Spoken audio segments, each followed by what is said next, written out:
through a continuing resolution, this time until December 9th. As continuing resolutions do not provide long-term certainty that many of the companies in the region need to do business with the federal government, to invest in their workforce and grow their companies. Without blaming the other party or the Senate for the House's failure to approve the bills, question, what needs to change for the two parties to work together and start developing and passing budgets and appropriations bills on time? And how could you reach across the aisle, across the Hill to the Senate, or up Pennsylvania Avenue to get this done? And who would you work with? So what needs to change? How would you reach across the aisle? And who could you work with on a bipartisan basis? What needs to change is our leadership. If we need leaders in Congress who actually want to get something done. We don't have that right now. We have leaders who want to obstruct and not take any hard votes. This is because we're so driven by politics, not what's good for the American people. We need leaders who are willing to tell the truth to their constituents about the choices that have to be made.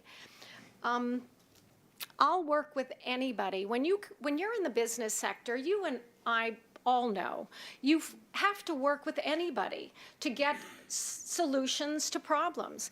And 9 times out of 10, maybe 10 times out of 10, you're working with someone you don't agree with. You don't solve problems by talking to your own caucus and your own friends. You solve problems by talking to the other side. And you have to listen and you have to hear them.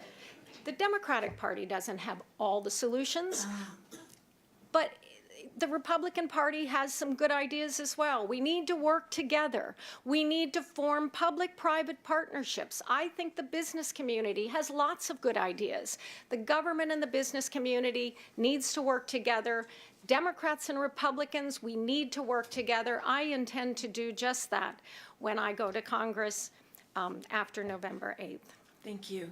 Congresswoman Comstock, 90 seconds. Well, I was one of the 75 Republicans who did vote to keep the government open in the budget from the very beginning, and I have been part of that governing majority, both within my caucus and within the Congress. That's why I've been named one of the 20 most bipartisan members of Congress in the Republican caucus, and I think top 100 in Congress in general, because I have already established that I have that working relationship. When I was in the State House, my bills were almost exclusively bipartisan bills. You know, I had all of the right-to-work legislation, again, that we worked together on, the competitive bidding bill, the data center bills that we worked to make. Data centers now are providing, tens of millions of dollars to our local economy. So I've already demonstrated that ability. What you do is you get good ideas, you go out and build coalitions, those 7 areas of the economy and more, those people who I've worked with on a bipartisan basis. I mentioned Congressman Lipinski.